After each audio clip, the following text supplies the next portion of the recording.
Jake Carter knew the dock was bad before he even stepped off the ramp. The air hit him first, thick with burned wiring, old grease, chemical coolant, cheap perfume, and the sour metallic trace of blood someone had tried to wash away without trying very hard. Overhead lights buzzed through a haze of smoke and steam. Music pounded somewhere deep in a market, too loud, too cheerful, like the whole station was trying to drown out what it really was. Behind him, Starfang sat in its rented berth like it didn't trust the place either. Luke Carter came down the ramp at Jake's shoulder, hands in his jacket pockets, eyes already moving. His twin had that same loose, ready posture he always got in ugly places, the one that said he looked relaxed right up until someone made a mistake. By the regulator, by the fusion seals, don't start a riot, Luke said. Jake glanced at him. You make me sound difficult. You once got into a knife fight over docking fees. I got into a knife fight because that guy was lying. From halfway up the ramp, Emma Hayes called down, you got into a knife fight because you think self-control is for other people. Jake looked back at her and grinned. That's not true. Emma folded her arms. That grin is exactly why I don't believe you. Zane Mercer rolled a parts trolley down the ramp behind her, one cybernetic knee clicking softly with each step. For the record, I support Jake's right to become a problem. I just prefer it happen after we purchase the equipment. Cole Bennett hopped down beside him. You say that now. You'll complain the entire time. I complain professionally, Zane said. It improves morale. The black market dock spread out below them in a maze of metal walkways, hanging cables, patched bulkheads, and stalls packed too close together. Traders shouted in 3 languages. Drones zipped overhead. Armed guards leaned against railings with the bored look of men who enjoyed having reasons to stop being bored. Jake moved through it all with Luke on one side and Cole on the other, following a map toward the machine quarter. Then he saw the cage. It sat in a side corridor between an implant booth and a livestock pen, square bars wrapped in a low-current stunner field. Inside, under a pale strip of overhead light, stood a girl. Alien. Young. Thin enough that the sharpness in her face looked less genetic and more earned.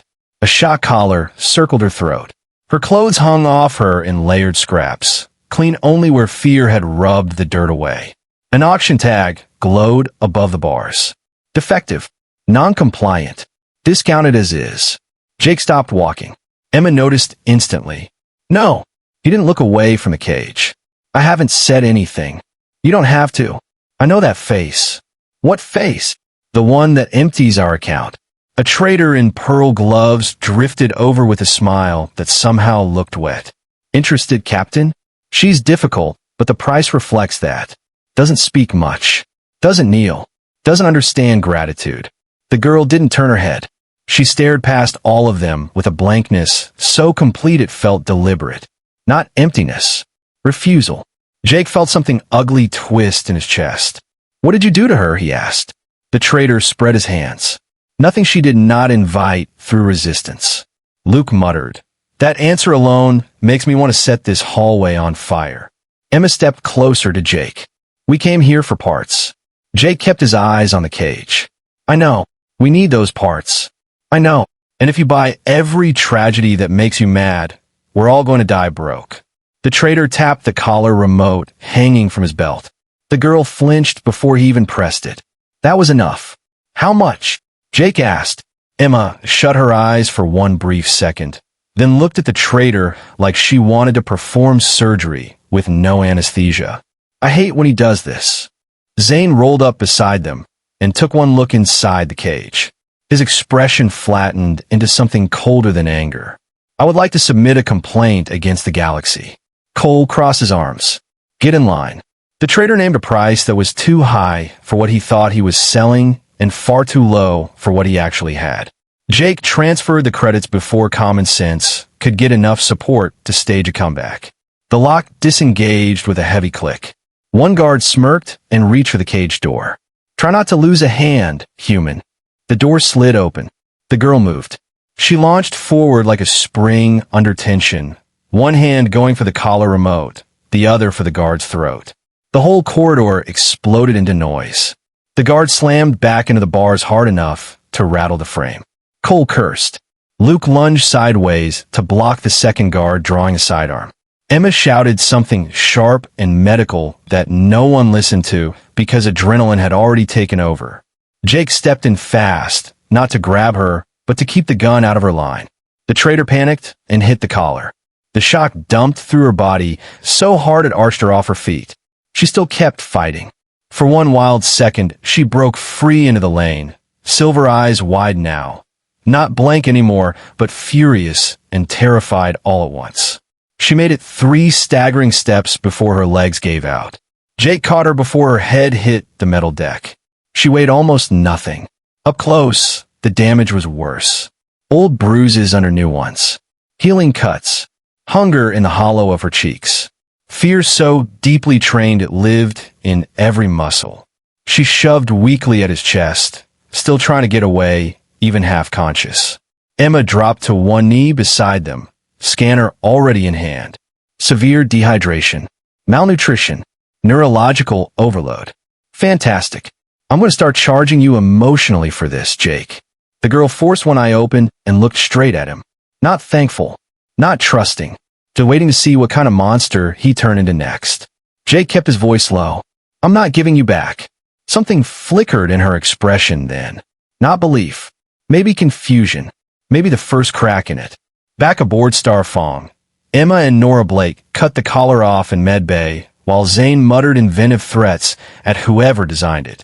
The instant the metal hit the tray, the skin at the girl's throat lit in pale silver. Everyone went still. Fine geometric lines spread under the bruising, elegant and precise, surfacing through the skin like something waking up after a very long sleep. Emma leaned closer. That is not a slave mark.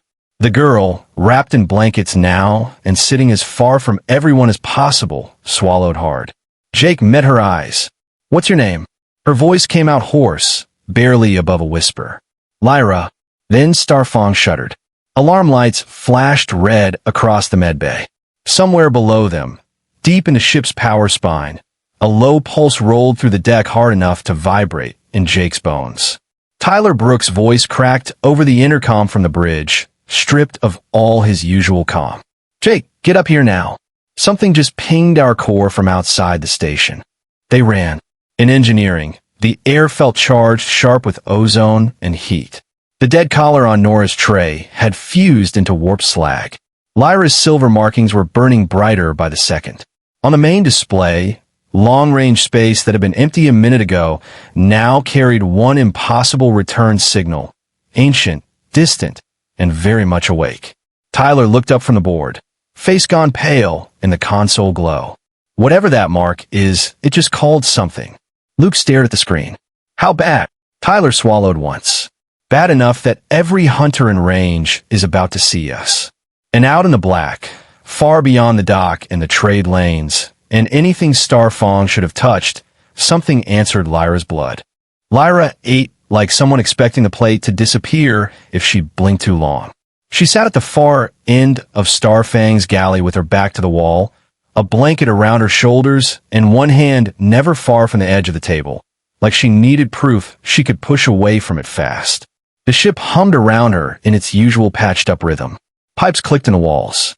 Somewhere below deck, a coolant pump coughed twice in protest. It smelled like coffee, warm metal, engine oil, and the sort of food people made when they had supplies but not dignity. Emma Hayes slid another cup across the table. Drink. Lyra looked at it suspiciously. What is it? Broth. It looks dangerous. That's because Cole made it. From a stove alcove, Cole Bennett turned around holding a dented pan. I can hear insults, you know. Zane Mercer rolled past the hatch with a toolbox tucked under one arm and didn't even slow down. Then improve. For the first time, the corner of Lyra's mouth twitched. It was small, barely there. Emma still caught it. Good, she thought. Still alive enough to be annoyed. Trust did not appear all at once. It came in pieces, and mostly the unpleasant kind. Lyra flinched whenever someone moved too fast near her left side. She slept in short bursts and came awake ready to bolt. She asked permission before touching anything in the galley and apologized for using water. That last one almost made Emma throw the cup across the room. Instead, she said, You do not need clearance to exist here. Lyra lowered her eyes. People say things like that before rules change. Emma leaned back in her chair and held the girl's gaze until she looked up again. Then I'll be clear. On this ship, if rules change, I'll tell you to your face. That landed somewhere. Not safely, but somewhere. Nora Blake handled the rest in her own style, which meant no softness, no hand-holding, and no room for panic to pretend it was logic. The next morning, she had Lyra in med bay with a scanner wand in one hand and an expression that suggested nonsense would be treated as a medical condition. This skin won't hurt you, Nora said. Lyra stood rigid by the med table. That has been said before. Nora nodded once. Fair. So here's the better version. If this machine hurts you, I smash it and we both feel great about that. Lyra blinked. Nora gestured toward the table. Better. After a pause, Lyra gave one cautious nod. By the third scan, she was still tense, but no longer braced for torture. Progress on Starfang often looked like that. Not dramatic healing. Just one less flinch than yesterday. Jake Carter noticed all of it and pretended he didn't. That was the part Lyra found most confusing. He never hovered, never demanded answers, never used rescued you as leverage. But every time a door hissed open too fast, every time a sharp voice came over comms, every time unfamiliar footsteps crossed near her, Jake's attention shifted instantly, not like a jailer checking inventory, but like someone measuring whether he needed to get in the way of harm. It made no sense. People did not do that without wanting something. By the second day, she started waiting for the price. It still hadn't arrived when Emma came back to medbay with fresh wraps and a small tray of antiseptic gel. Bandage change, Emma said. Lyra stiffened. Now? Emma gave her a dry look. No, next year. Sit down. Lyra sat. The medbay lights were low, the ship between jumps and riding quiet for once. Nora sorted injector cartridges at the back counter. Zane was in the adjoining corridor arguing with a maintenance drone that had, according to him, the emotional range of a corrupt stapler.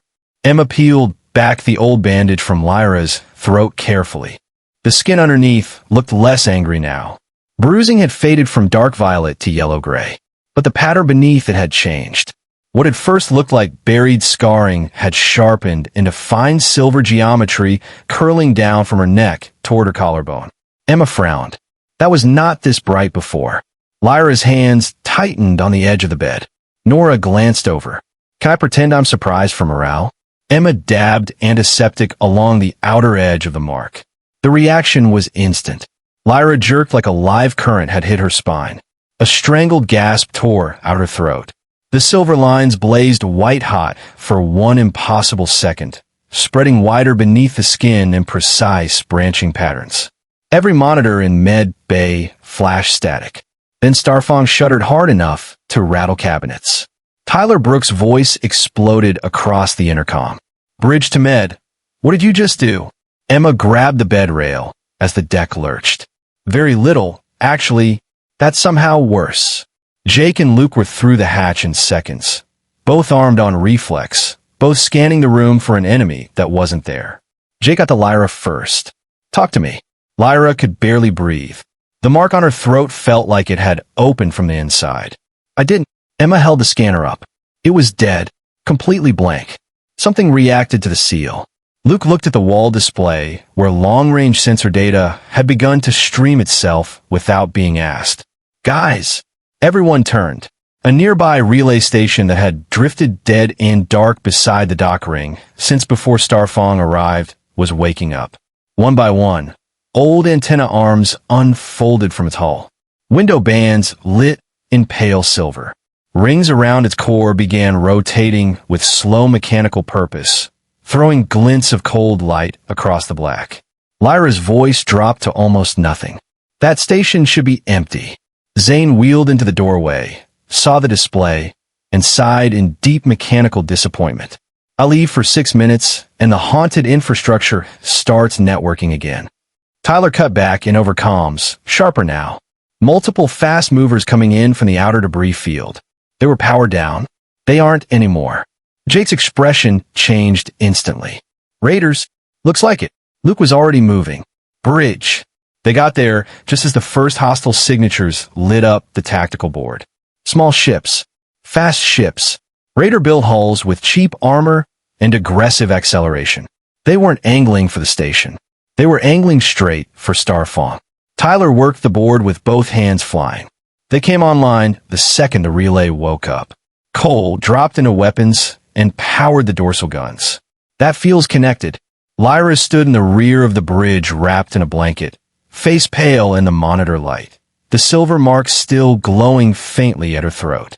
She stared at the waking station like it was a nightmare wearing a memory she almost recognized. Jake noticed. You know what that thing is? She swallowed. Old court relay. Luke glanced back. Meaning, Lyra kept her eyes on the screen. Before the Empire became what it is now, there were bloodline networks, authority systems, archive chains. Some stations only answered to sealed lines. Her fingers curled against the blanket. If mine woke it, then somebody watching those channels would know. Tyler looked at her. Know what? That I'm alive? The first lock warning screamed across the bridge. Cole swore. That was fast. Jake stepped to the command rail. Can we outrun them? Tyler checked the engine spool, then the inbound vectors. Not cleanly. Luke leaned over the tactical table, studying the debris belt around the dead relay and the old cargo skeletons drifting near the station's outer ring. His eyes narrowed. Jake saw the same thought hit, because being twins was sometimes less about symmetry and more about recognizing the exact shape of each other's bad ideas. Jake looked at the belt. Those wrecked frames still venting trace fuel. Tyler blinked, then grinned despite himself. Enough to fake something ugly. Emma folded her arms. That look means I'm about to hate this plan. Luke straightened. Probably. We make Starfang look unstable. Cole caught on first. Drive hot and dying. Jake nodded once. And when they close in for an easy kill, we throw the scrap field between us and their targeting. Zane's smile was almost offensive. Fraud. My favorite branch of engineering. Outside, the raiders accelerated. Inside, Lyra watched these humans pivot from fear to strategy in under 10 seconds, risking themselves for someone they had known for barely more than a day. That should have seemed irrational. Instead, for the first time, it looked like power.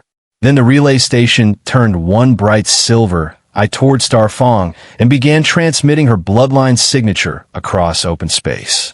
Lyra learned the rhythm of Starfang long before she learned to trust the people inside it. The ship had moods. You could hear them in the pipes, in the little rattling complaint from the port vent when the engines ran too hot, in the deep metallic sigh that moved through the deck at the start of every jump. It was old, patched, stubborn, and loud in all the places that mattered. Somehow that made it easier to live in. Broken things that kept going made sense to her. People were harder. No one on Starfang treated her like property. That should have felt like relief. Instead, at first, it felt like a trick she didn't understand yet. Emma Hayes found her in the Galley 1 ship night, standing motionless in front of the hot water dispenser, staring at it like it had insulted her bloodline. You've been looking at that machine for a full minute, Emma said, setting down a tray of med wraps. Either use it or admit defeat. Lyra kept her eyes on the dispenser. It hisses before it gives you water. That's steam. It sounds hostile. Emma leaned on the counter. That's because Starfang was built by people who hated comfort. Lyra glanced at her. You say that like you love this ship. I absolutely do not. I just understand its damage. That should not have been funny. It was. The smallest smile almost escaped before Lyra caught it. Emma noticed anyway and pretended she didn't, which Lyra appreciated more than she could explain. Nora Blake handled trust differently. Emma made room for it. Nora made you stand up straight and face it. The first few med scans had gone badly. Lyra couldn't help it. Lights sweeping across her skin, sensors hovering near her throat, the hum of diagnostics. Too many memories wore those sounds like uniforms. The third time she flinched hard enough to nearly knock over a tray. Nora caught her wrist gently but firmly. Look at me, Nora said. Lyra did. This scanner checks tissue damage and nerve response. That's it. It's not linked to restraints. It's not feeding anyone your pain levels. And if it does one thing outside those instructions, I throw into the engine core myself. Lyra searched her face. You would do that? Nora's expression didn't change. I'd enjoy it. Something inside Lyra eased. Not much. A fraction. Still, fractions mattered. Zay Mercer was worse in the most useful way possible. He was half machine now, maybe more on days when his left arm calibration was acting up. Polished metal ran under the sleeve on one side. I held a faint amber glow whenever he got irritated, which was often. Lyra found him in engineering one afternoon with his torso half inside an open power housing, arguing with a maintenance arm like it owed him rent. You stripped the thread on purpose, Zane told the machine. The arm beeped once. Oh, don't deny it. I know passive aggression when I hear it. Lyra stopped in the hatch. Without looking up, he said, if you're here to stand silently in a dramatic way, move 2 feet left. You're blocking my work light. I wasn't being dramatic. Then congratulations. You naturally achieved it. She folded her arms. Do all humans speak like this? No, Zane said, finally sliding halfway out from under the panel. I'm a specialist. In what? Morale damage. And somehow that was easier than careful kindness. He didn't handle her like she was breakable. He insulted her the same way he insulted everyone else, which meant he had quietly filed her under people who belonged here enough to annoy. But Jake Carter remained the one problem Lyra couldn't solve. He never cornered her, never dug for answers, never asked what her seal could open, who had trained her, what language she muttered in her sleep, or why fear hit her hardest when someone stood behind her left shoulder.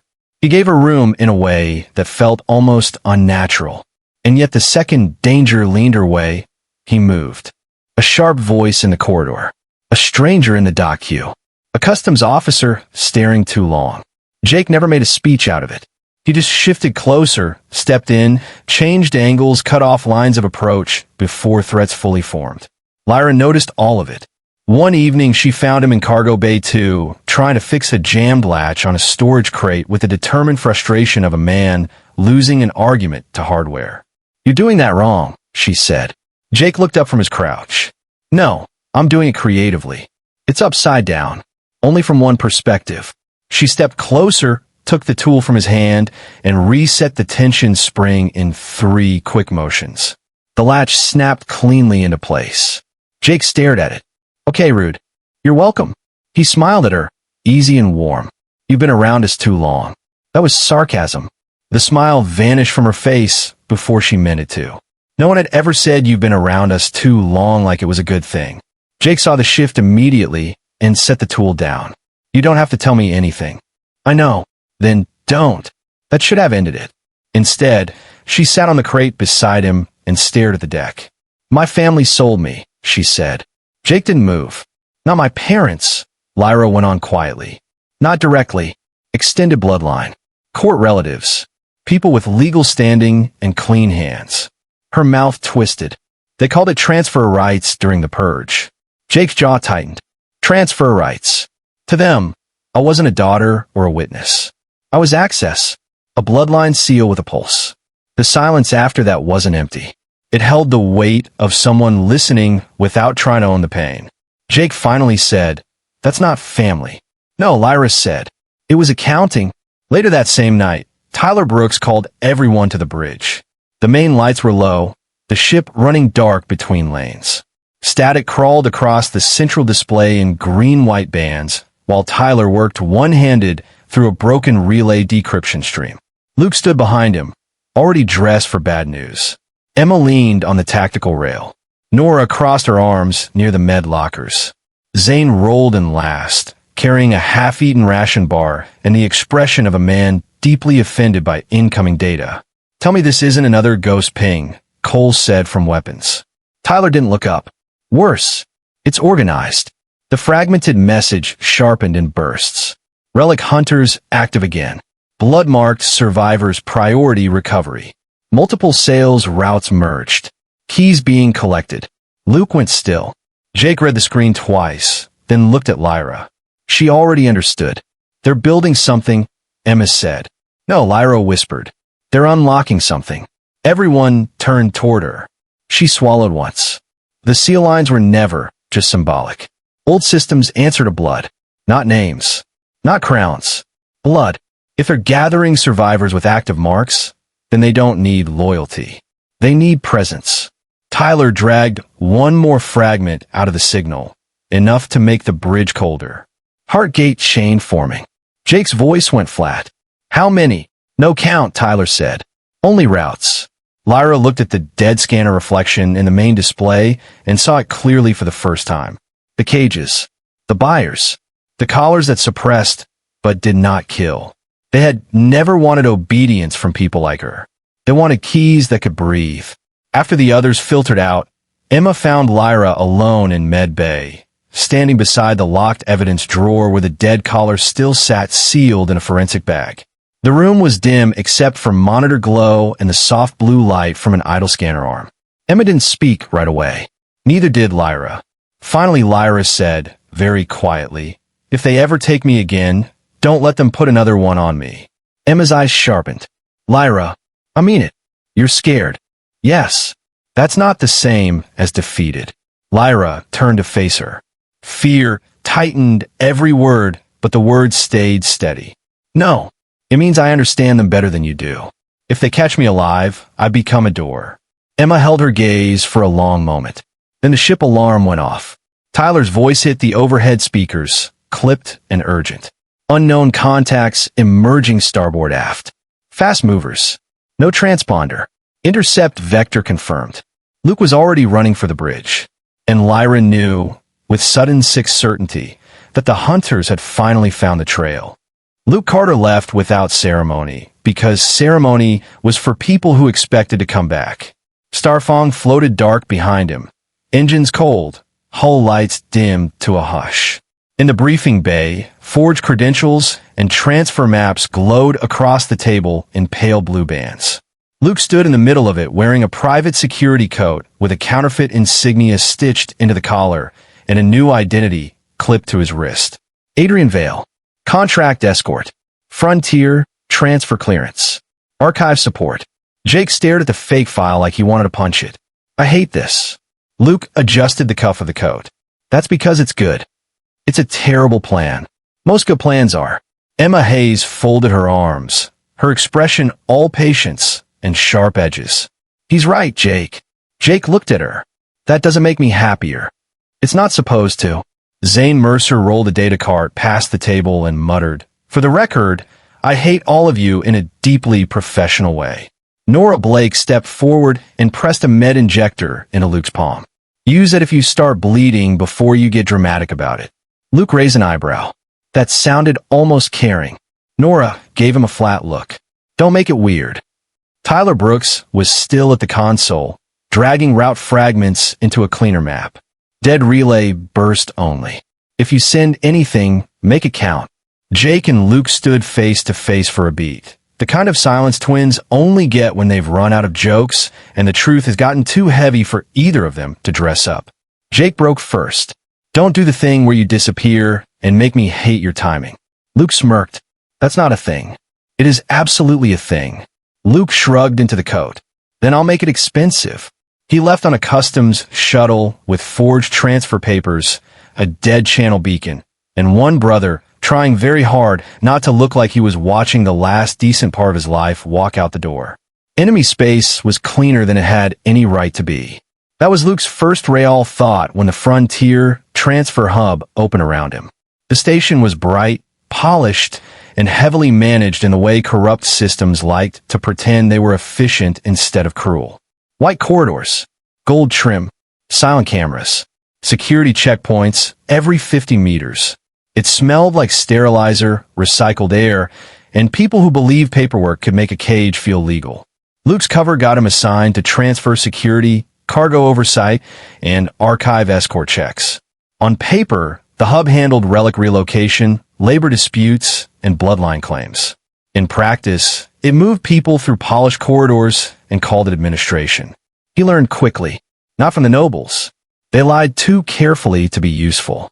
He learned from the people the system overlooked. Freight clerks, kitchen staff, maintenance crews. One old sanitation worker with trembling hands who passed him route stamps hidden in a mop handle. A dock mechanic who pretended to hate him while quietly warning him which hallways had invisible cameras. Tyranny always thought the small people weren't worth noticing. Luke built his map from the small people. The routes were worse than expected. Noble courts were buying bloodmark survivors through shell brokers. Military governors were classifying live acquisitions under inheritance law. Artifact brokers were laundering slave contracts through ceremonial transfer codes. They had changed the language, not the crime. To the buyers, the people weren't prisoners. They were keys.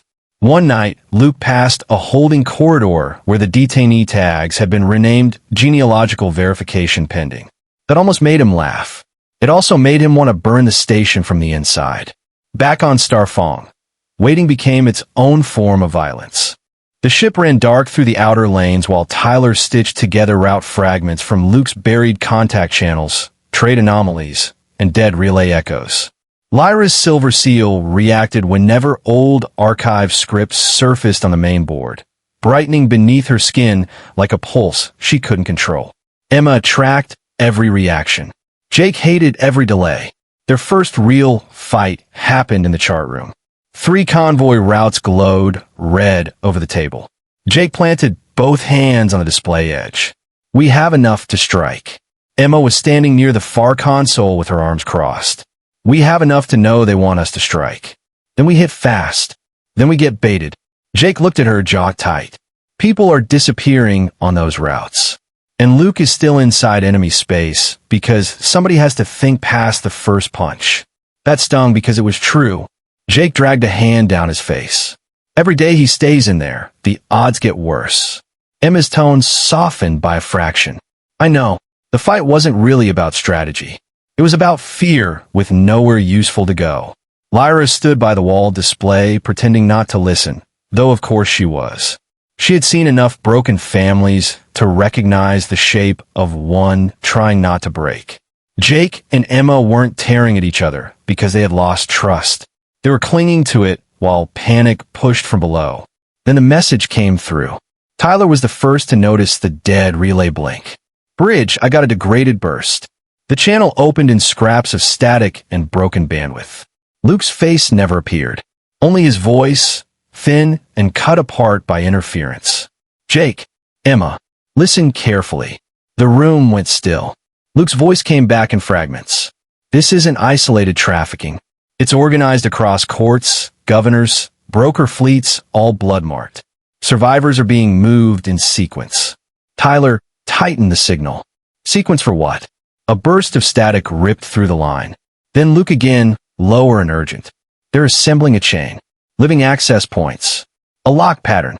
Jake went cold. To what? The interference surged. Somewhere behind Luke, metal slammed. Voices shouted. Boots ran. Then one last clean fragment cut through. Sealed archive. Heartgate. The channel collapsed. Nobody spoke for a moment. Then Tyler's board flashed a secondary query from deep enemy space, routed through an old court relay the crew had never seen before. The response field was simple. BioBlood signature confirmed. Lyra stared at the screen. Emma stepped closer. They know you're alive. Lyra's throat tightened. They know I matter. Jake looked from the relay message to the girl in the corner and understood that the hunt had already changed shape. Somewhere out there, the people who had bought her freedom had never intended to let her stay free. And now the Heartgate was asking for her by name. The court station glittered like a lie built by people who could afford better lies. From the docking ring alone, Starfang's crew could see enough to hate it. Polished white towers, glass bridges, gold trim, and banners hanging over the void like the whole place had been scrubbed clean of conscience. The archive access corridor sat 3 levels down inside the central court complex, behind ceremony gates, noble permissions, and enough surveillance to make even a thief feel underdressed. Jake Carter adjusted the jacket Emma had chosen for him and muttered, I look like a rich man who makes bad decisions on purpose. Emma, checking the forged bond slate on her wrist, didn't look up. That's because you are. Lyra stood beside them in a dark formal wrap with a forged identity field hiding the fine, silver lines at her throat. The shielding made her features register as something softer, more expensive, and less dangerous to the system scanning the room. It also made Jake hate it on sight. Still think this is a terrible plan, Luke said from the hatch behind them. Zane Mercer wheeled a compact case of signal tools past his brother and snorted. That's what makes it elegant. Nora Blake, already halfway in a med triage mode before they'd even left the ship, gave Jake one hard look. If you improvise romance, I'm sedating you first. Jake blinked. That wasn't even on my list of fears. It should be. Emma finished sealing the counterfeit registry chip and slid it into the pocket square of Jake's coat. Your cover works because they expect greed. They expect ownership. They don't expect sincerity. So don't say anything noble unless you absolutely have to. Jake looked at Lyra. I can do noble if I'm given enough warning. Lyra's mouth almost moved. Almost. That sounds dangerous. It usually is. Her expression shifted a fraction, and for a second Emma saw it clearly. Lyra did not just need protection. She needed proof that protection would not become a cage with better lighting. The shuttle docked. Inside the court station, everything smelled expensive and sterile. The corridors were polished white stone with silver light strips set into the floor. Every movement echoed softly, as if the station wanted even footsteps to sound disciplined. Nobles drifted through the main hall in layered formal wear, their smiles tight and their eyes calculating. Guards stood at attention near the archive lift. Servers moved like they had been trained to apologize without speaking. Jake and Lyra walked in as a bonded pair. That sentence alone made Jake's jaw tighten. The forged identity field at Lyra's collar turned her into a claimed companion under discretionary human favor. A contract arrangement elegant enough for the court system to swallow and ugly enough for the people inside it to understand. Jake's role was simple. Independent relic contractor with enough money to be noticed and enough arrogance to be tolerated.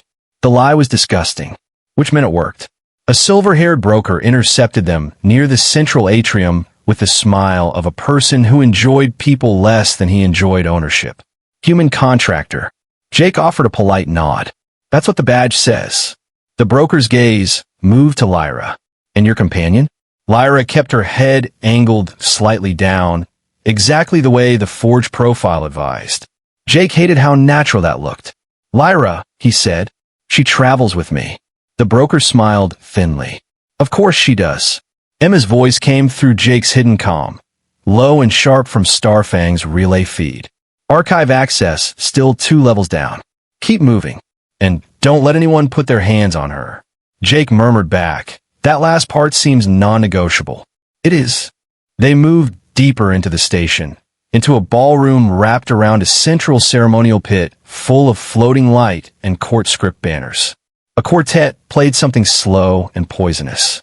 Couples drifted past in curated pairs, all of them either watching or being watched. The whole room felt like an auction pretending to be civilization. Lyra's fingers brushed the edge of her sleeve, a tiny motion Jake only noticed because he had spent the last 2 months noticing the things she tried to hide. You okay? He asked without turning his head. No, she said immediately. He nearly smiled. Good honesty. I dislike this place. I noticed. It feels like a cage. Jake kept his eyes on the path ahead. Then we leave it the way we came in. That should have been enough. It almost was. At the main ceremonial dais, a herald in dark blue formal armor raised a hand for silence. The surrounding nobles turned toward the pair with the lazy interest of predators pretending to be guests. By registry and privilege, the herald announced, reading from a glowing slate. We acknowledge independent claimant Jake Carter and his attendant companion, secured under private bond and discretionary ownership for the duration of archive access. The room shifted. Jake stopped walking. Lyra went rigid beside him. Emma's voice snapped in his ear. Jake. But the herald kept reading.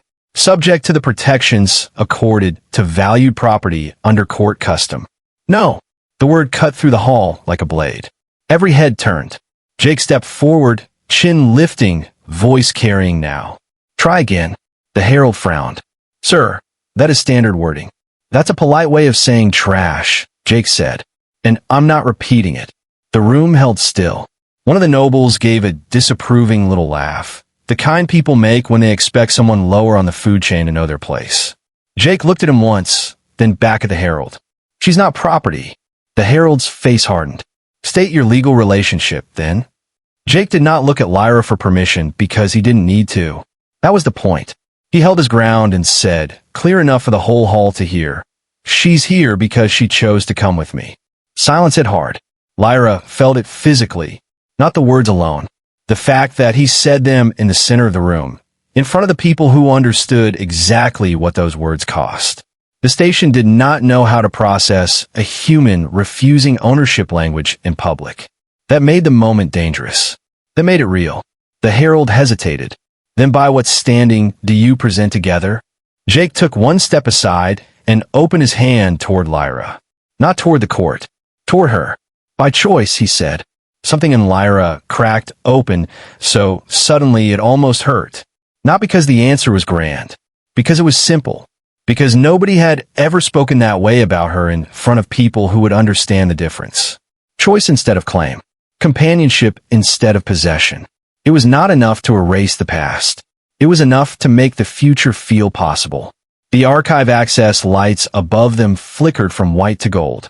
At Starfang, Emma let out a breath she had been holding too long. Well, she said, watching the feed, that was either brilliant or deeply stupid. Zane, listening from engineering, gave a dry laugh. Those are usually the same thing in human culture. Then the ballroom alarms chimed once. Not panic. Recognition. Tyler Brooks' voice cut into Jake's hidden calm from the ship. Tense and clipped. We've got a live Bloodline query coming from the archive core. Somebody just matched Lyra's biometrics against an old sealed registry. Jake looked up toward the glowing doors leading down into the archive lift. And the court station, which had been tolerating their lie, suddenly started preparing to expose it. Years passed in motion because Warren never gave them the luxury of standing still. Safe houses changed. Routes changed. Names changed. The crew learned to sleep in short bursts and move before dawn. Starfang became less a ship than a moving shelter with engines and opinions. 1 month, they were hauling machine parts under a relief charter. The next, they were smuggling medicine through a quarantine lane while pretending to be a cargo crew with bad luck and worse paperwork. Survival never got elegant. It just got practiced. What stayed constant was the family forming inside all that motion. Jake Carter and Emma Hayes finally stopped pretending timing would make itself convenient. They did not announce it. There was no grand speech, no dramatic music. Just the quiet moment when she stopped packing a bag beside his and started leaving her toothbrush in his cabin without asking. Jake noticed first and said nothing because for once, saying nothing was the right move. Later, when the ship was running dark above a moonlit salvage field, Emma found him on the port ladder, staring at old route charts. You're doing that thing, she said. Jake glanced over. What thing? The one where you look like the universe owes you an apology. He leaned back against the rail. It probably does. Emma crossed the narrow platform and bumped her shoulder lightly against his.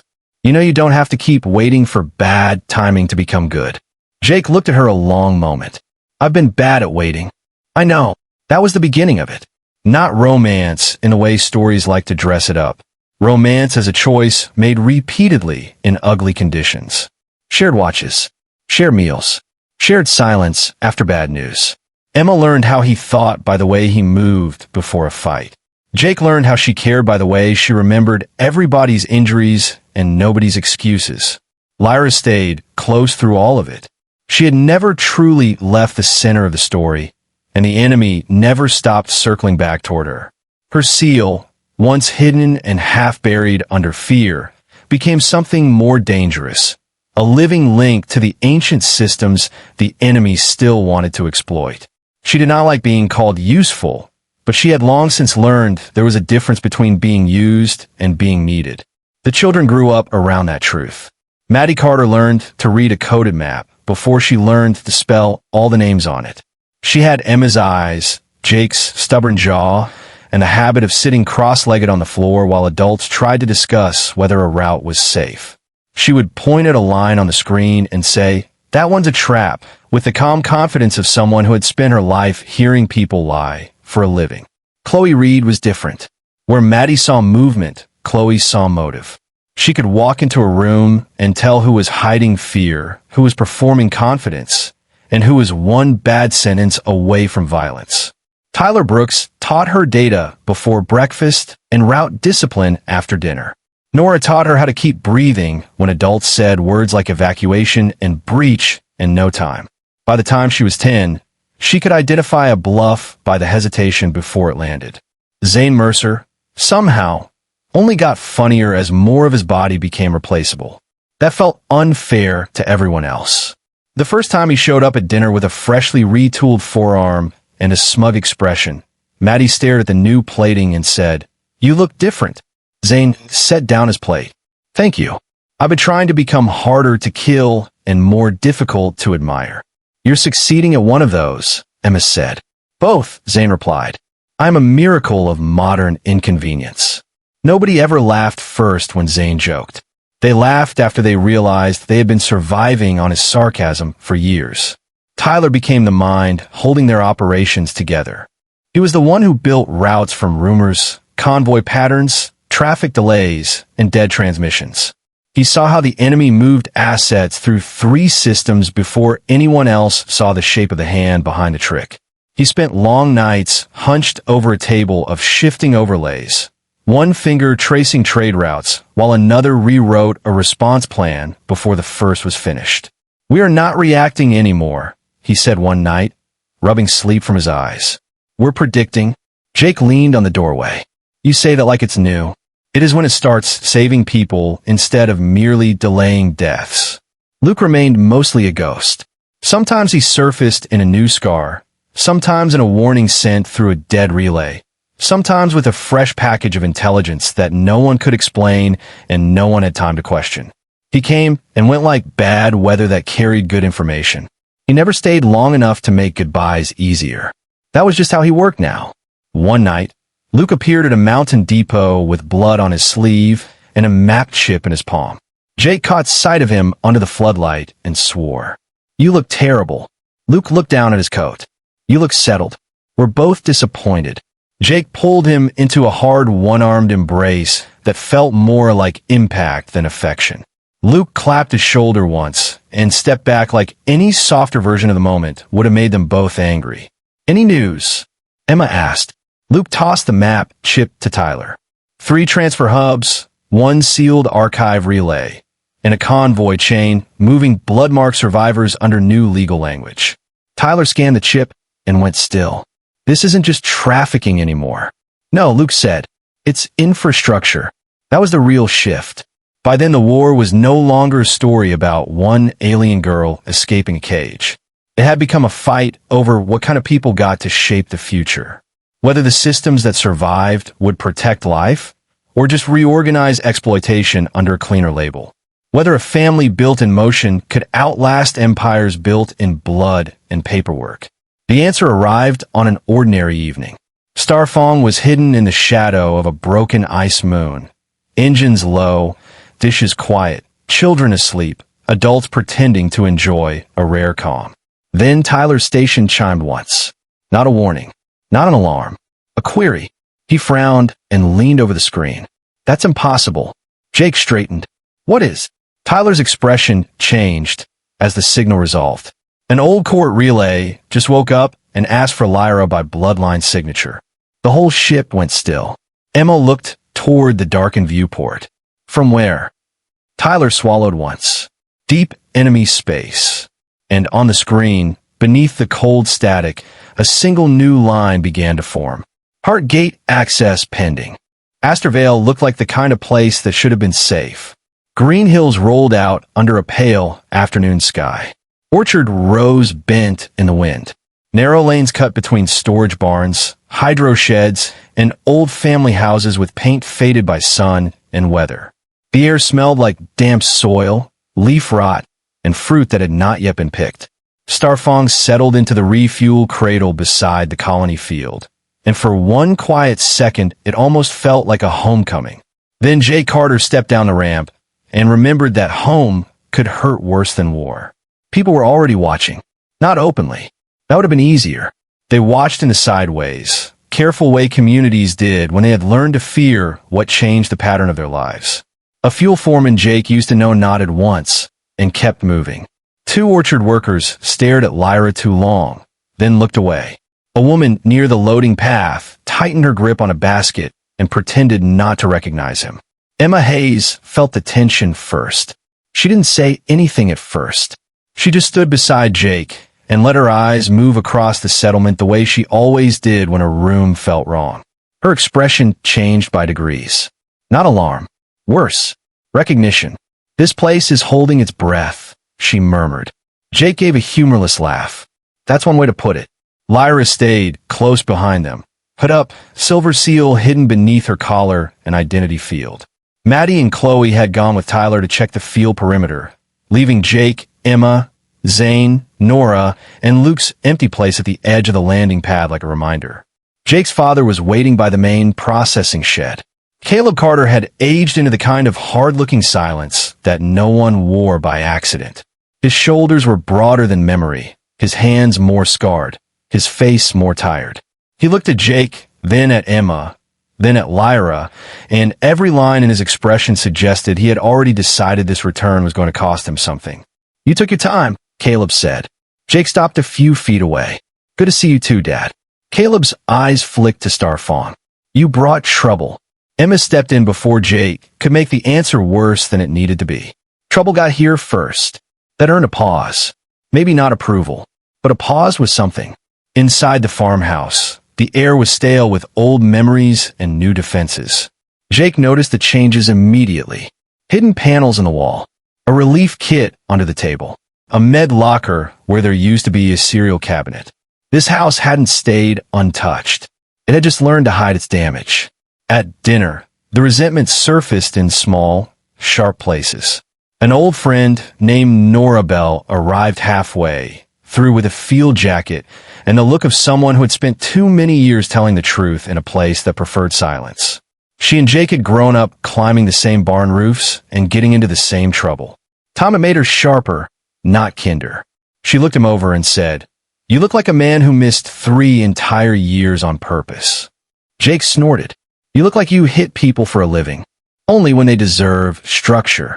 Nora's gaze moved to Emma, then Lyra, then the children's small sleeping pack in the corner. Her expression softened for 1 second, then tightened again. South Ridge patrols are wrong.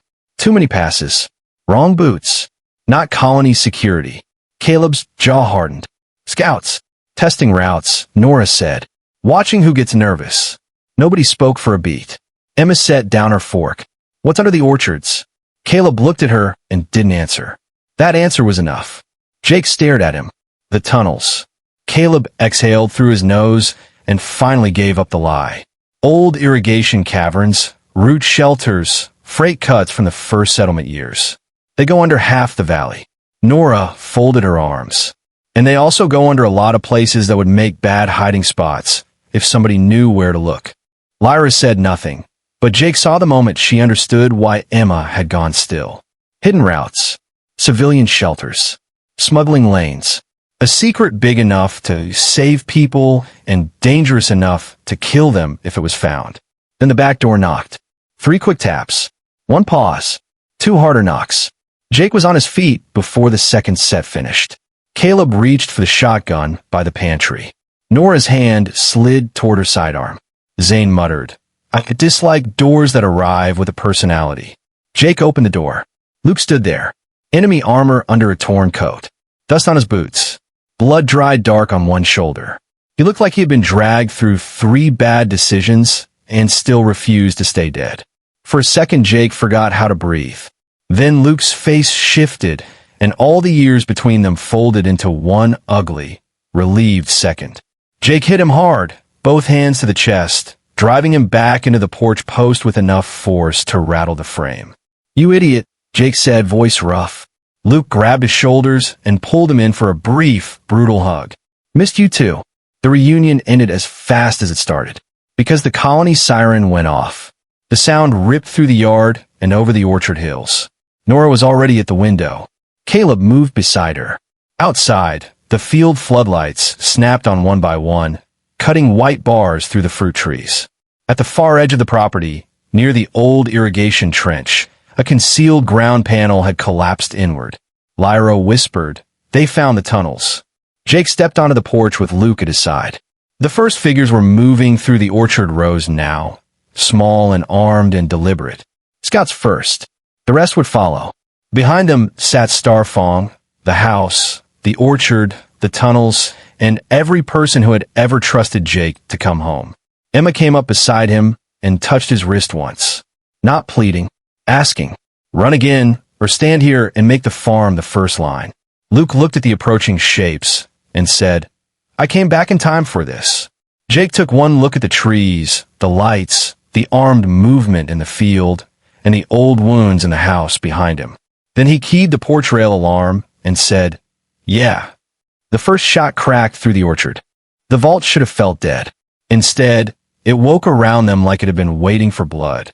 Jake Carter hit the first blast corridor at a run, rifle up, boots slipping on metal dust and old coolant streaks. The fortress was wrong from the start. Hallways that should have stayed fixed shifted a few feet to the left. Doors that had been welded shut half opened when Lyra's seal flashed under her collar.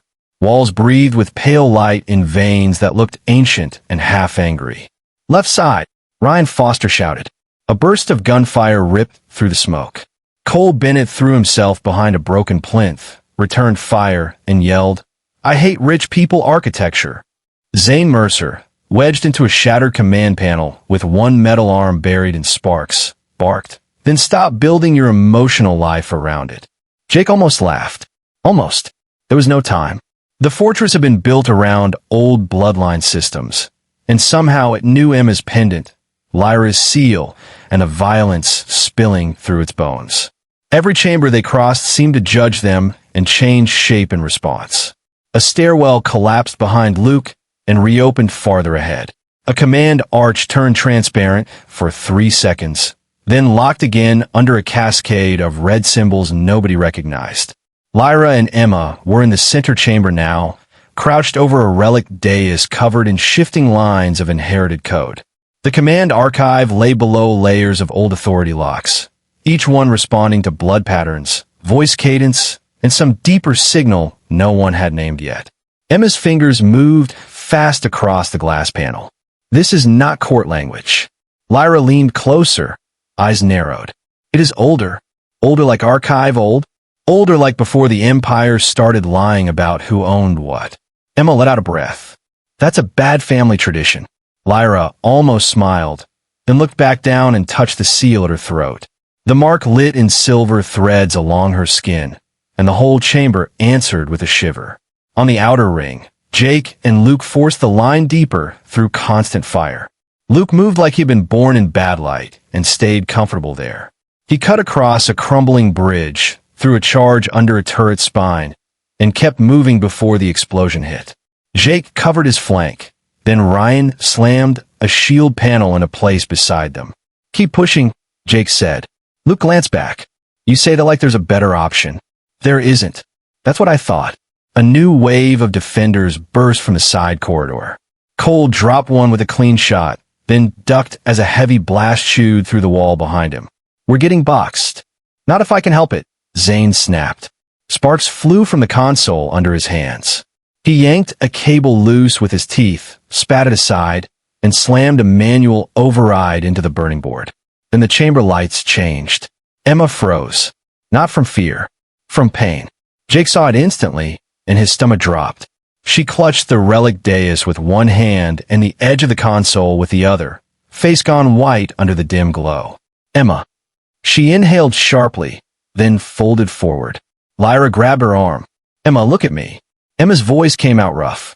"I think." Another contraction hit and cut the sentence in half. For one impossible second, the whole assault seemed to stop around them. Then reality snapped back ugly and fast. Jake turned so hard he nearly lost his balance. No. Nora Blake was already moving, crossing the chamber at a sprint with a medkit in one hand and a panel cutter in the other. "Out of my way." Jake stumbled aside. "She's in labor?" Nora shot him a look. "That is generally how this works, yes." Luke came off the front line in one smooth motion, never hesitating. "I've got the north bridge." Ryan stared at him. "You're leaving the push?" "I'm leaving the push alive." Luke glanced at Jake. "Go be useless somewhere important." Jake opened his mouth, then shut it. Nora was on the floor with Emma in seconds, kicking broken metal aside and slamming a shattered shielding plate upright to form a corner. I need a cleaner space. Now. Zane looked at the ruined panel array, then at Nora, then at the chamber full of smoke and gunfire. This place was already a disgrace before birth. I'm offended on principle. He ripped open the nearest side console, shoved his cybernetic arm into the exposed port, and started hacking the fortress from the inside while still taking potshots at the architecture. Your ancestors made a murder hallway with nursery instincts. That's embarrassing. Lyra dropped to Emma's other side, while keeping one hand on the relic interface. The seal at her throat pulsed again, and the chamber answered with another tremor. It's reacting to her, Lyra said. Jake looked up at the shifting walls. The fortress had become something else now. Not just defensive, not just hostile. It was listening. Mason's old voice in his memory would have called that a bad sign. Jake didn't need the memory. He could feel it in the floor. On the outer ring, Cole and Ryan bought Nora time by holding the breach with raw, stubborn pressure. Smoke thickened. A turret above them sparked and died. Luke took the front lane and drove 3 attackers back by sheer momentum and one well-placed charge. Tunnels holding? Jake shouted. Barely. Luke called back. That's not a yes. It's the kind I had available. Emma clenched Jake's hand hard enough to hurt. Don't stand there looking panicked. Jake stared at her. You pick now to give me advice? Yes. Why? Because I'm busy. Despite everything, something almost broke free in his chest that was not fear. Nora adjusted the med lights with one hand, barked, If anyone dies in this chamber, I'm haunting the lot of you. Comforting, Zane muttered. Then the relic dais flared. White light raced through the walls, down into hidden rings, across sealed doors and long-buried command lines. The vault recognized the birth event before the people inside it did. Ancient systems unfolded. Dead panels woke. Armor housings opened on the upper tier. Every old control line shifted around Emma, Lyra, and the child coming into the world in the middle of a fortress assault. Emma screamed once, sharp and human and impossible to ignore. Lyra squeezed her hand. Jake held her other side and felt the whole war narrow to one impossible heartbeat. Nora looked up, eyes blazing with focus. One more push. The child arrived as the vault answered with a deep metallic chime. And every hidden system in the fortress woke up at once. The vault should have felt dead. Instead, it woke around them like it had been waiting for blood. Jake Carter hit the first blast corridor at a run, rifle up, boots slipping on metal dust and old coolant streaks. The fortress was wrong from the start. Hallways that should have stayed fixed shifted a few feet to the left. Doors that had been welded shut half opened when Lyra's seal flashed under her collar. Walls breathed with pale light in veins that looked ancient and half angry. Left side, Ryan Foster shouted. A burst of gunfire ripped through the smoke. Cole Bennett threw himself behind a broken plinth, returned fire, and yelled, I hate rich people architecture. Zane Mercer, wedged into a shattered command panel with one metal arm buried in sparks, barked, Then stop building your emotional life around it. Jake almost laughed. Almost. There was no time. The fortress had been built around old bloodline systems, and somehow it knew Emma's pendant, Lyra's seal, and the violence spilling through its bones. Every chamber they crossed seemed to judge them and change shape in response. A stairwell collapsed behind Luke and reopened farther ahead. A command arch turned transparent for 3 seconds, then locked again under a cascade of red symbols nobody recognized. Lyra and Emma were in the center chamber now, crouched over a relic dais covered in shifting lines of inherited code. The command archive lay below layers of old authority locks, each one responding to blood patterns, voice cadence, and some deeper signal no one had named yet. Emma's fingers moved fast across the glass panel. This is not court language. Lyra leaned closer, eyes narrowed. It is older. Older like archive old. Older like before the Empire started lying about who owned what. Emma let out a breath. That's a bad family tradition. Lyra almost smiled, then looked back down and touched the seal at her throat. The mark lit in silver threads along her skin, and the whole chamber answered with a shiver. On the outer ring, Jake and Luke forced the line deeper through constant fire. Luke moved like he'd been born in bad light and stayed comfortable there. He cut across a crumbling bridge, threw a charge under a turret's spine, and kept moving before the explosion hit. Jake covered his flank. Then Ryan slammed a shield panel into place beside them. "Keep pushing," Jake said. Luke glanced back. "You say that like there's a better option." "There isn't." "That's what I thought." A new wave of defenders burst from the side corridor.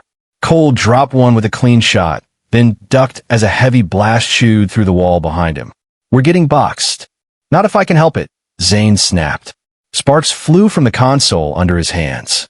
He yanked a cable loose with his teeth, spat it aside, and slammed a manual override into the burning board. Then the chamber lights changed. Emma froze. Not from fear. From pain. Jake saw it instantly, and his stomach dropped.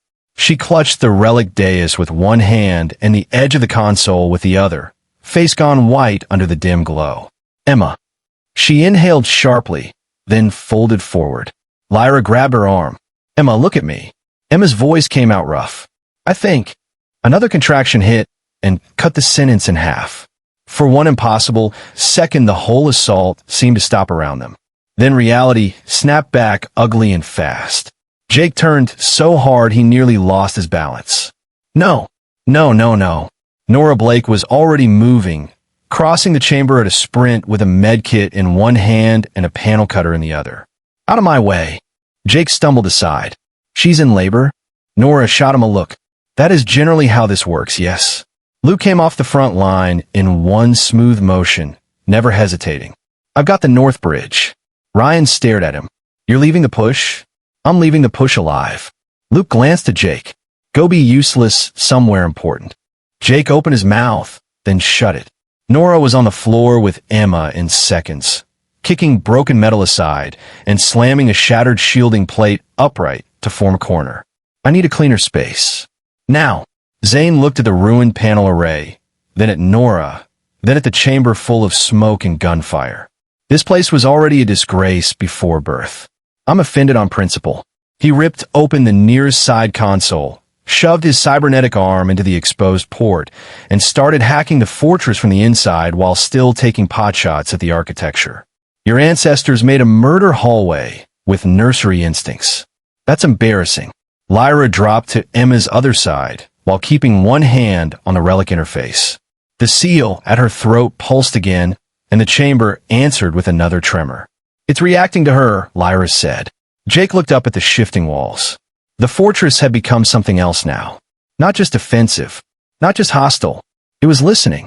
Mason's old voice in his memory would have called that a bad sign. Jake didn't need the memory. He could feel it in the floor.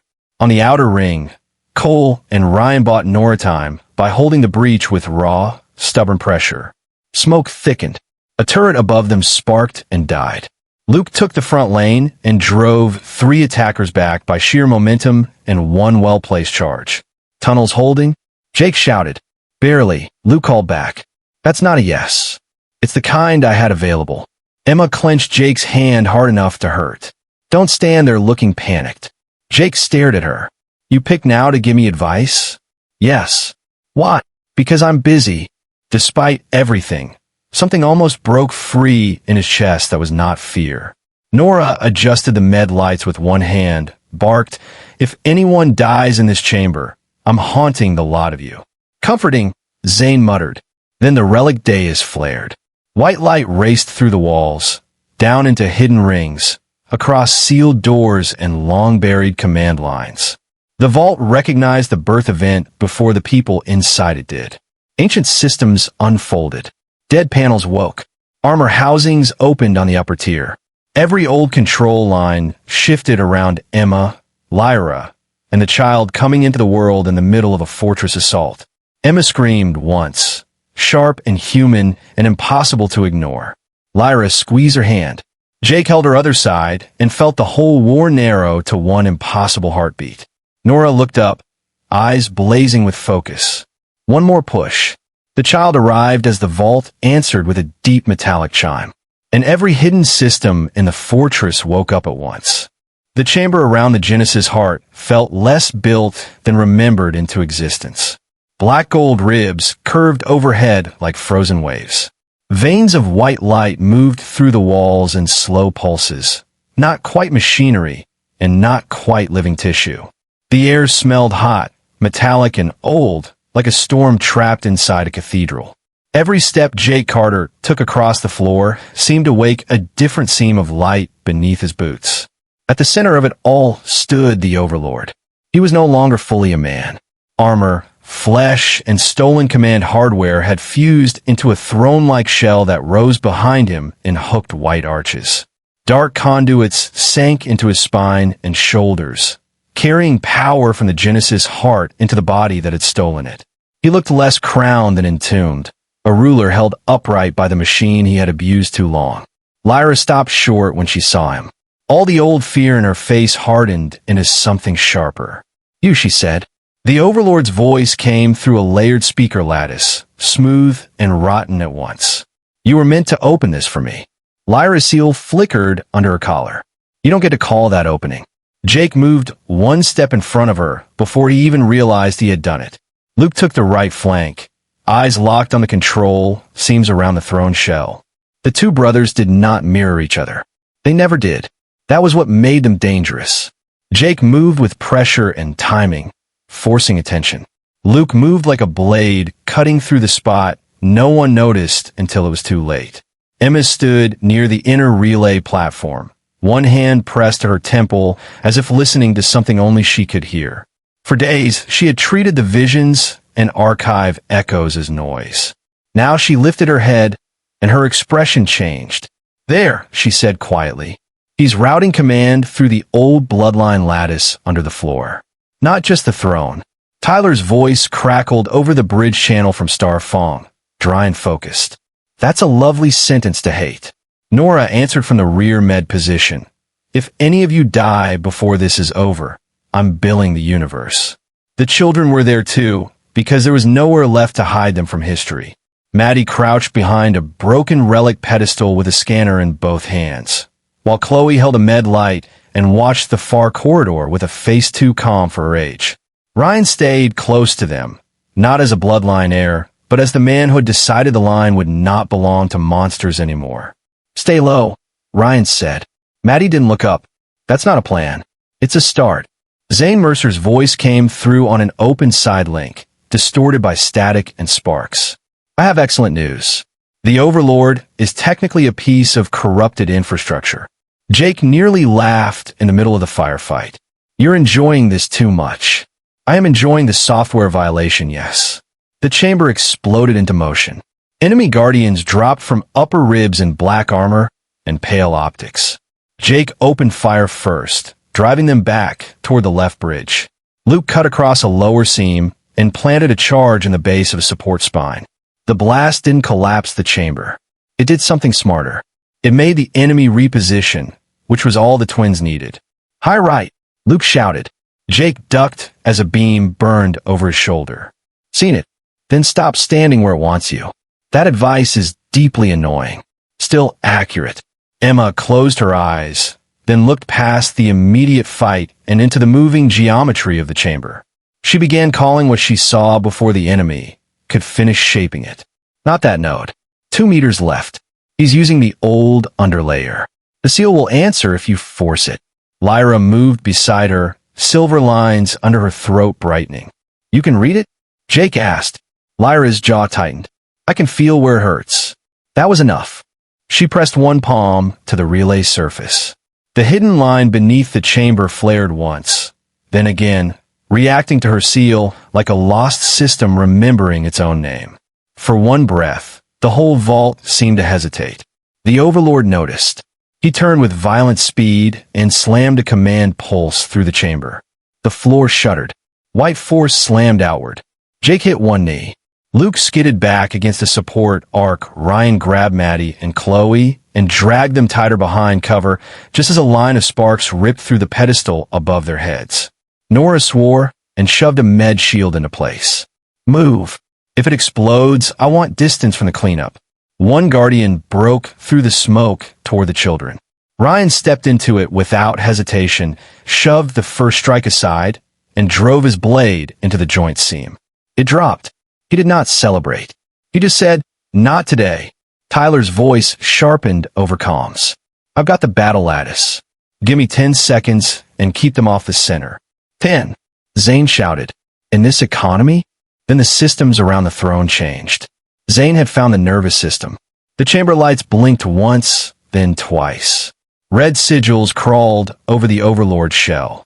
His command routing began to stutter. The throne armor reevaluated its own master. Zane sounded delighted and offended at the same time. There it is. Corrupted infrastructure. The machine just audited the Emperor.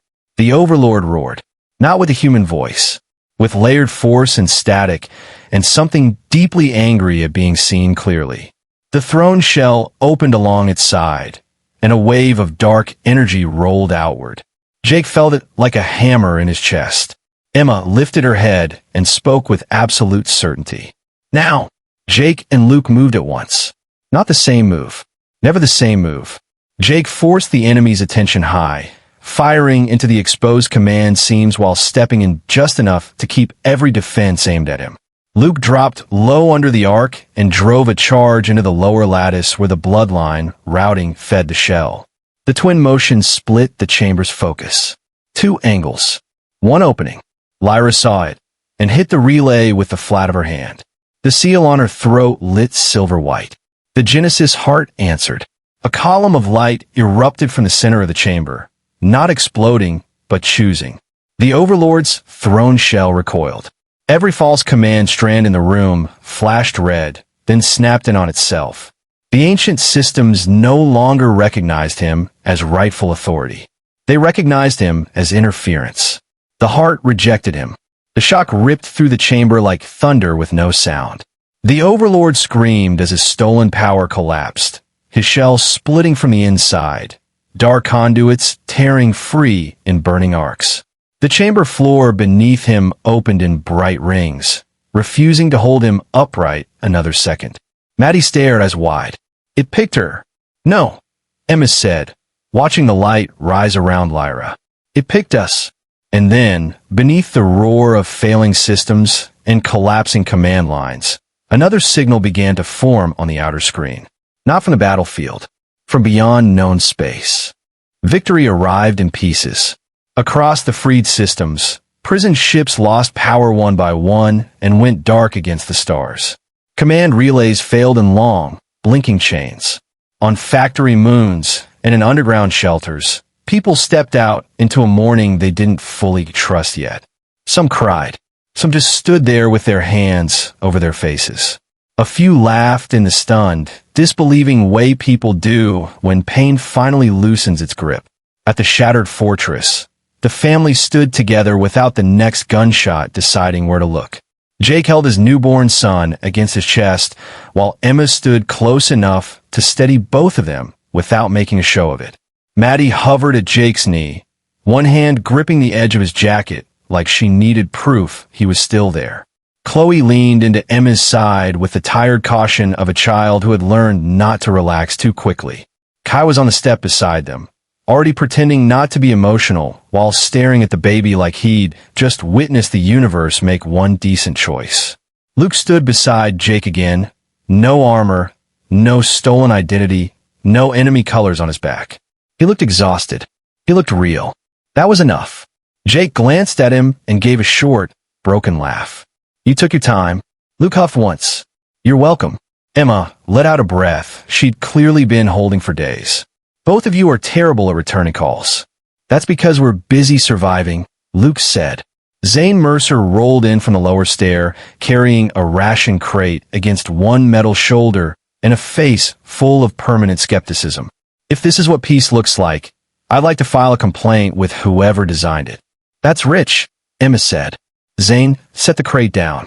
I'm serious. Survival remains the universe's rudest habit.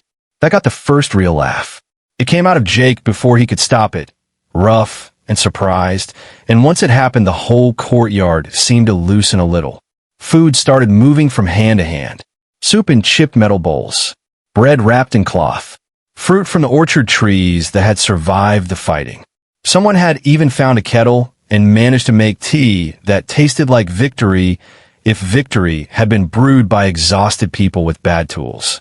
Lyra stood at the center of the memorial ring, not as a queen, not as an heir, not as a symbol built to comfort someone else's history. Just Lyra, alive. She had dressed simply for the dead, dark layers instead of court formal wear. Her silver seal no longer hidden because no one here needed it to be hidden. Around her, survivors from the fortress and the surrounding districts waited in a rough semicircle. Some had known her for weeks, some for years. Some only knew that she had come back from slavery and war and still stood upright anyway. That seemed to matter more than titles ever had. She touched the name tablet one line at a time. Not speeches. Witness. Marin Holt. A pause. Daniel Price. Another. Tess Arden. The names moved through the courtyard in a low, steady rhythm. Fighters. Medics. Dock workers. Children. People who had died in cells, in tunnels, in corridors, in places that would never make the official records. Lyra's voice did not shake. It only got quieter, which somehow made it stronger. Emma watched from the steps with Maddie on one side and Chloe on the other. She had learned something from Lyra these last years, that grief could be an act of rebellion too. You named the dead because empire systems hated names. You named them because refusing to forget was a kind of warfare. Jake stepped up beside her and adjusted the blanket around their son. The baby had finally fallen asleep. One tiny hand curled against the fabric near Jake's chest. "You good?" he asked softly. Emma nodded once. "Ask me again after I sleep for a month. I'll set a reminder." Luke had drifted to the low wall near the courtyard edge, arms folded, eyes on the perimeter, out of habit more than suspicion. He looked less like a ghost now, but only just. The return had not erased the years. It had only given them somewhere to go. Maddie walked over and planted herself in front of him. "You're not allowed to disappear again." Luke looked down at her. "I didn't ask for permission the first time." "That was rude." "Correct." Chloe nodded gravely. "We can ground him." Luke looked genuinely offended. "You can do that." Kai, who had been poking at a broken med drone with a screwdriver, lifted his head. "We are very powerful children." Tyler Brooks shouted from the relay station across the courtyard, "Please don't encourage them." That drew another wave of tired laughter. It felt strange. Good, but strange. Like the muscles of the whole fortress had forgotten how to unclench and were relearning the shape of ordinary human noise. For a few minutes, people simply shared food and names and small stories. A rescue from an upper tunnel. A lost brother found. A daughter who had survived the hull breach. Nothing that belonged in a legend. Everything that belonged in a life. Then the Genesis heart pulsed. The light came from below the courtyard through the cracked stone like a slow heartbeat under skin. It wasn't an alarm. It was a presence.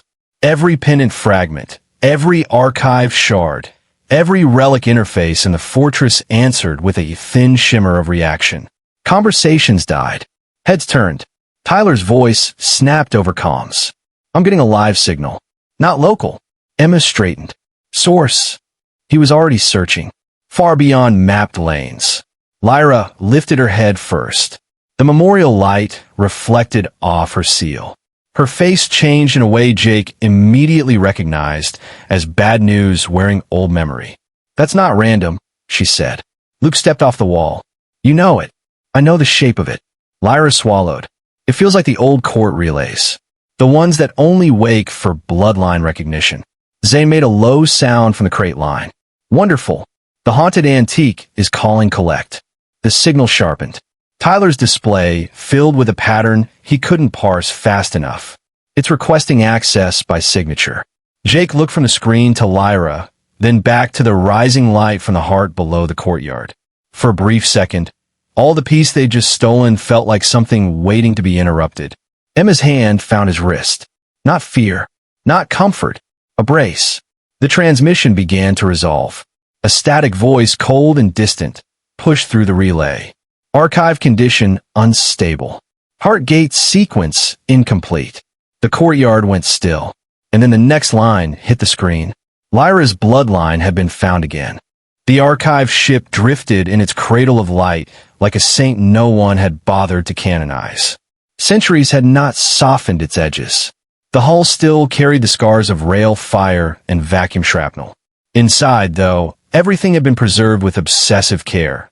Pendants that once rested against warm skin, wedding vows etched on a cheap alloy, battle footage frozen on antique glass, med scanners with cracked housings, tools worn smooth by human hands, children's drawings taped to bulkheads, and private keepsakes that no museum curator would have dared understand.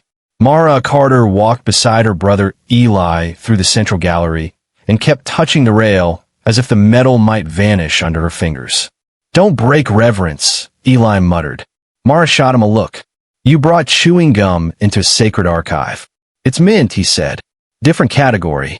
Ahead of them, the guide lights dimmed over a display case holding a simple ring, a folded ration wrapper, and a photograph printed on old polymer. Jake, Emma, and Lyra stared out from the image with the exhausted, stubborn expressions of people who had been too busy living to notice they were becoming history. Their descendants had grown up with the legends. Human saviors. Alien royalty.